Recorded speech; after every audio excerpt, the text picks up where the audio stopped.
सबसे हरदिल अजीज, कार्य सम्राट और हम सबके फकरे बांद्रा, मैं जाहिद भाई को बुलाना चाहूंगा माइक पर और उनसे कहूंगा कि अपने ख्यालात पेश करें। प्लीज वेलकम जाहिद भाई।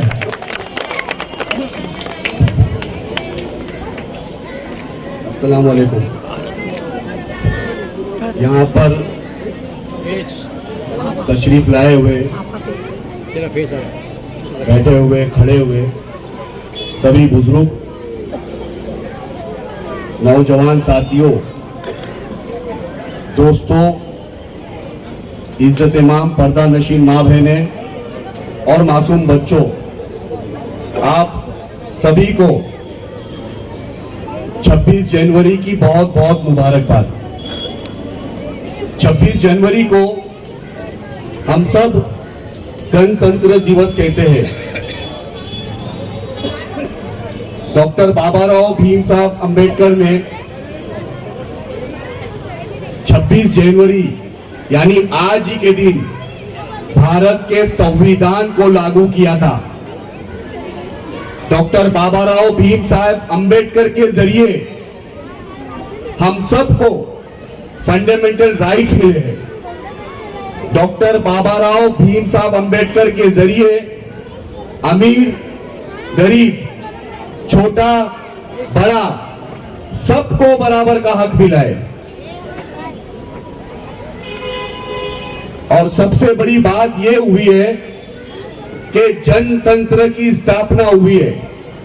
जनतंत्र मतलब लोगों का शासन, कि इस हिंदुस्तान में किसी का राज नहीं होगा, इस हिंदुस्तान में कोई राजा नहीं होगा, इस हिंदुस्तान में कोई महाराजा नहीं होगा, इस हिंदुस्तान में किसी की हुकूमत नहीं होगी। अगर किसी की हुकूमत होगी तो वो सिर्फ और सिर्फ हिंदुस्तान के लोगों की हुकूमत होगी।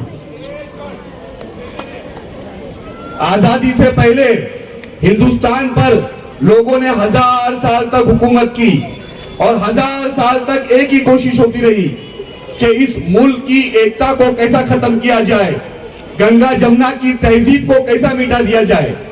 800 साल मुगल अफगानी ने हुकूमत की, 200 साल अंग्रेजों ने हुकूमत की, मगर एक ही कोशिश होती रही कि गंगा जमुना की तहजीब को कैसा मिटाया जाए। लेकिन कोशिश करने के बावजूद भी हिंदुस्तान की तहजीब को कोई नहीं मिटा पाया। और क्यों नहीं मिटा पाया?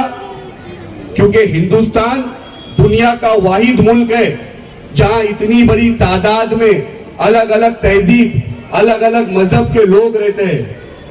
ऐसा देश, ऐसा मुल्क पूरी दुनिया में नहीं है। और वो क्यों नहीं है? क्योंकि हिंदुस्तान में सूरज निकलने से पहले मंदिर से आवाज आती है, हिंदुस्तान में सूरज निकलने से पहले गुरुद्वारा से आवाज आती है, हिंदुस्तान में सूरज निकलने से पहले चर्च के घंटे बजाए जाते। वही हिंदुस्तान में सूरज निकलने से पहले मस्जिद से अजान की आवाज आती है। ये हिंदुस्तान है, ये हिंदुस्तान की खूबसूरती है। दुनिया में 2 ऐसे मुल्क हैं जो मजहब की बुनियाद पर बनाए गए। वो कौन से मुल्क है? एक पाकिस्तान और दूसरा इजराइल। ये दोनों मुल्क को मजहब की बुनियाद पर बनाया गया, मगर हिंदुस्तान को इंसानियत की बुनियाद पर बनाया गया। हिंदुस्तान में मजहब के आंसू नहीं है, हिंदुस्तान में इंसानियत के आंसू है। हिंदुस्तान में सबका खून था, सबके आंसू है, तभी जाकर हिंदुस्तान। आइए हमारे आसिफ बामला आइए। हिंदुस्तान में सबका खून था, सबके आंसू थे, तभी जाकर ये हिंदुस्तान बना। आजादी से पहले हमारे क्रांतिवीरों ने बड़ी बड़ी कुर्बानी दी, अपनी जान की बाजी लगाई, जैसे मंगल पांडे, भगत सिंह, सुभाष चंद्र बोस, सरदार वल्लभ भाई पटेल, खान अशफाक उल्लाह खान, अब्दुल गफ्फार खान, मौलाना अब्दुल कलाम आजाद, लाल बहादुर शास्त्री, महात्मा गांधी, डॉक्टर भीमराव अंबेडकर और कई लोगों ने अपनी जान की बाजी लगाकर, जान को गंवाकर इस हिंदुस्तान को आजाद कराया था। जब भगत सिंह को सूली पर लटकाया गया तो क्या भगत सिंह ने सोचा था ये मुल्क सिर्फ सिखों का होना चाहिए?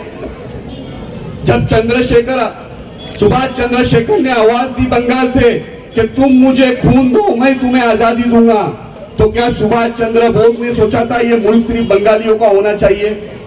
पंडित चंद्रशेखर आजाद ने जब अंग्रेजों से लड़ते लड़ते अपने आप को गोली मारी तो क्या उन्होंने सोचा था ये मुल्क सिर्फ पंडितों का होना चाहिए? अशफाक उल्लाह खान को जब फांसी की सजा हुई तो जेलर उनके पास आया, उनको पूछा अशफाक उल्लाह खान तेरी आखिरी ख्वाहिश? तो अशफाक उल्लाह खान ने कहा मुझे इस मुल्क की मिट्टी में दफन होना है। तो क्या अशफाक उल्लाह खान ने सोचा था ये मुल्क सिर्फ मुसलमानों का होना चाहिए? मगर आज हम लोग सिर्फ हिंदू मुस्लिम कर रहे हैं और वो सोच ने हमको मजहब के नाम पर बांट दिया।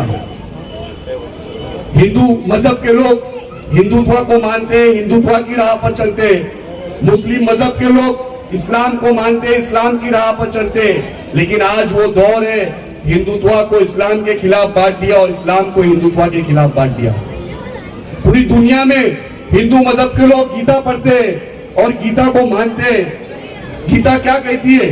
गीता कहती है कि पूरी पृथ्वी की मानवता हमारा परिवार है। अगर पूरी पृथ्वी की मानवता हमारा परिवार है तो यहाँ पर खड़ा हुआ, बैठा हुआ, सुनने वाला हर शख्स इस परिवार का हिस्सा है। और हिंदुत्व क्या है? दया का नाम हिंदुत्व है, प्यार का नाम हिंदुत्व है, भावनाओं का नाम हिंदुत्व है, क्षमा का नाम हिंदुत्व है। नियत से गरीब को अकेले पीट पीट के मारने का नाम हिंदुत्व नहीं है। उसी तरह पूरी दुनिया के मुस्लिम लोग कुरान पढ़ते हैं और कुरान को मानते हैं। तो कुरान क्या कहता है? कुरान कहता है कि तमाम मखलूक अल्लाह की कुंडवा है। अगर तमाम मखलूक अल्लाह की कुंडवा है तो यहाँ पर खड़ा हुआ, बैठा हुआ, सुनने वाला हिंदू, मुस्लिम, क्रिश्चियन, सिख, ईसाई ये सब इस कुंडवे का हिस्सा है। और इस्लाम क्या है? किसी प्यासे को पानी पिलाने का नाम इस्लाम है, किसी भूखे को रोटी खिलाने का नाम इस्लाम है, किसी गरीब को गले लगाने का नाम इस्लाम है, मोहब्बत का नाम इस्लाम है, इबादत का नाम इस्लाम है, कुर्बत का नाम इस्लाम है, खुलूस का नाम इस्लाम है। हाथ में AK-47 लेकर मासूमों पर गोली चलाने का नाम इस्लाम नहीं है। अरे हिंदुस्तान जितना तुम्हारा है उतना हमारा है। ये धरती जितनी तुम्हारी है उतनी हमारी है। गंगा जितनी तुम्हारी है उतनी हमारी है। राम जितने तुम्हारे उतने हमारे। जीसस जितने तुम्हारे उतने हमारे। और पैगंबर मोहम्मद रसूल अल्लाह सल्लल्लाहु अलैहि वसल्लम जितने हमारे उतने तुम्हारे।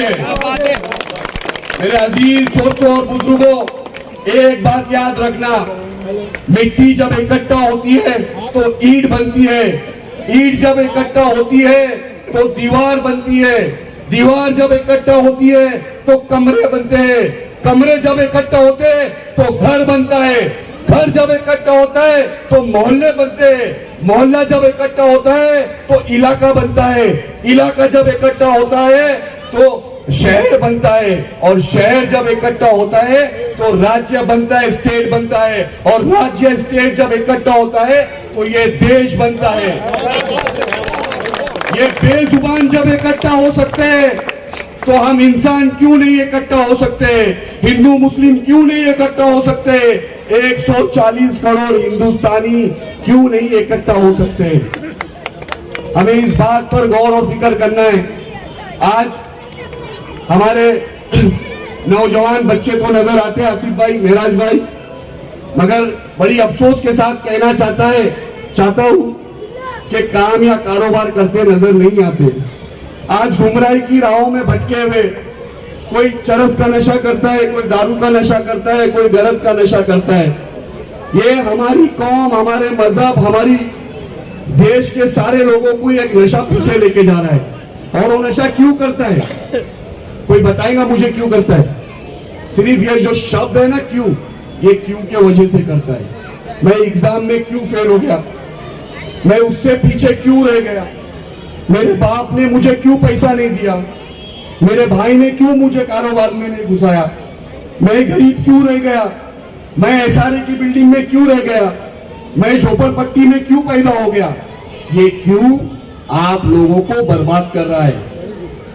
कभी भी याद रखना, किसान बोलता है कि मैंने सही टाइम पर फसल डाला था, किसान बोलता है मैंने सही टाइम पर खेत में पानी डाला, किसान बोलता है सही टाइम पर बारिश हुई, किसान बोलता है सही टाइम पर धूप आई, किसान बोलता है जैसे ही मेरी फसल पक गई मैं सुबह काटने गया, रात में ओला पड़ गए। तो मेरी फसल क्यों, मैं क्यों? तो अल्लाह का जवाब आता है ये मेरा कानून है, ये मेरी दुनिया है, यह मेरी हुकूमत है। तो नौजवान बच्चे जो क्यों का शिकार हो रहे हैं ना, मैं गरीब रह गया, मैं झोपड़पट्टी में रह गया, मैंने पढ़ाई क्यों नहीं किया, मेरे साथ क्यों हुआ, ये क्यों का टेंशन मत लो। अल्लाह रब्बुल इज्जत पालने वाला है, उसने जब दुनिया में लाया है तो कामयाब भी वही करेगा। मगर अपने आप को नशे में मत डालो। आप एक नशे में रह रहे, पूरा घर आपका बर्बाद हो रहा है। आप हिम्मत रखो। मैं एक छोटी सी स्टोरी बोल के खत्म करूंगा और ये स्टोरी सीखने जैसी है। एक व्यक्ति था जिसका नाम आर्थर रॉबर्ट एश था। ये दुनिया का सबसे बड़ा खिलाड़ी था टेनिस प्लेयर में। मेरी बात को ध्यान से सुनना, संजीदगी से सुनना, साले से फिर चले जाना 2 मिनट के अंदर। ये दुनिया का सबसे बड़ा टेनिस कोर्ट प्लेयर था।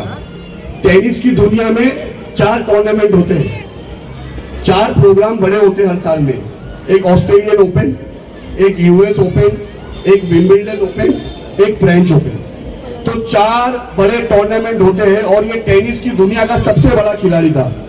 चारों कप जीता है, Wimbledon, Australian open, Wimbledon open सब। अब मजे की बात ये हुई, इतना बड़ा टेनिस प्लेयर, दुनिया का सबसे बड़ा चैंपियन, उसको एक दिन हार्ट की सर्जरी हो गई, हार्ट की शिकायत हुई, बाईपास सर्जरी बोला डॉक्टर ने। अब बाईपास सर्जरी बोला है तो खून देने के लिए लोगों को आना पड़ता था। और ये 1983 की बात है, उस वक्त इतना प्रोटोकॉल मेंटेन नहीं करते थे कि खून किस तरह देना है, किस तरह चेकिंग करना चाहिए, एक आदमी का दूसरे आदमी के खून को चेकिंग। अब जब इनको खून चढ़ाया गया तो इनको HIV पॉजिटिव हो गया। जब इनको HIV पॉजिटिव हो गया तो पूरी दुनिया में हलचल मची। ये बात छुपाने की कोशिश करे मगर बात छुपी नहीं, दुनिया में निकल गई बात। इनकी दुनिया के जितने फैंस थे इनको लेटर लिखने लगे कि आपको ऐसा कैसा हो गया, हम बहुत टेंशन में हैं, आपके साथ अच्छा नहीं हुआ, ये नहीं हुआ, फलाना ढमका। पूरी दुनिया से लेटर आया, उन्होंने किसी के लेटर का जवाब नहीं दिया। एक दिन एक 15 साल के बच्चे ने उनको लेटर लिखा और लेटर में लिखा, सर मैं आपका बहुत बड़ा फैन हूँ और मुझे बहुत अफसोस है, जिस दिन मैं अल्लाह भगवान जीसस से मिलूंगा तो सबसे पहला सवाल करूंगा कि आपको ये बीमारी क्यों दिया, मैं सवाल करूंगा। तो जब उन्होंने बच्चे का लेटर पढ़ा, किसी के लेटर का जवाब नहीं दिया और वो लेटर का उन्होंने जवाब दिया। वो लेटर का जवाब ध्यान से सुनना, वो लेटर आज भी विंबलडन के कोर्ट, टेनिस कोर्ट में ग्रेनाइट के पत्थर पे लिखा गया है ताकि नए बच्चे, जनरेशन सीखने मिले। उन्होंने लेटर में लिखा कि प्यारे मासूम बच्चे, मेरी बात को ध्यान से सुनो, ये बात तेको जिंदगी में आगे कामयाब करेंगी। ये दुनिया के अंदर 50 मिलियन लोग टेनिस खेलना चाहते हैं। 50 मिलियन में से 5 लाख लोग खुश नसीब होते हैं जो टेनिस के बैट, हम रैकेट कहते हैं, उसको पकड़ सकते हैं। 5 लाख मिलियन में से 50,000 लोग ऐसे हैं जो स्कूल खेलते, पढ़ते पढ़ते और कॉलेज पढ़ते पढ़ते टेनिस खेलते। हर कोई अफोर्ड नहीं कर सकता है ना टेनिस को। और 50,000 में से 5,000 ऐसे हैं जो फुल टाइम टेनिस प्लेयर बन जाते हैं। और 5,000 में से 500 ऐसे हैं जो विंबलडन में टेनिस खेलते हैं। 500 में से 4 सेमीफाइनल में जाते और 4 में से 2 फाइनल में जाते और 2 में से कब जीतता है और पूरी दुनिया के साथ सामने फकर से सर उठा के बोलता है कि मैं हूं दुनिया का खिलाड़ी, मुझे कोई हरा नहीं सकता। तो अल्लाह ने, भगवान ने, जीसस ने मुझे ऐसे 4 कप जिताया है। तब मैंने उससे सवाल नहीं पूछा कि 50 मिलियन में से मैं ही क्यों, 50 मिलियन में से मैं अकेला क्यों जो 4 बार कप जीता हूं। तो अब मैं कैसा सवाल करूं कि 50 मिलियन में से मुझे क्यों हार्ट की सर्जरी दिया, मुझे क्यों HIV दिया। तो ये बोलना था, ये मुझे इस बात को कि जिंदगी में कितनी भी तकलीफ आए, कितनी भी परेशानी आए, नौजवानों कभी मायूस नहीं होना, मगर अपने आप को ड्रग्स की ओर नहीं लेके जाना। आप बर्बाद होंगे, आपके बच्चे बर्बाद होंगे, आपका भाई बर्बाद होगा। आप आने वाली जनरेशन है, ये देश को मजबूत करेगा तो सिर्फ आने वाला जनरेशन करेगा, वरना ये देश की प्रगति नहीं होगी। आप लोग इसको मजबूत करेंगे। तो मैं अपने शब्द यही खत्म करता हूं।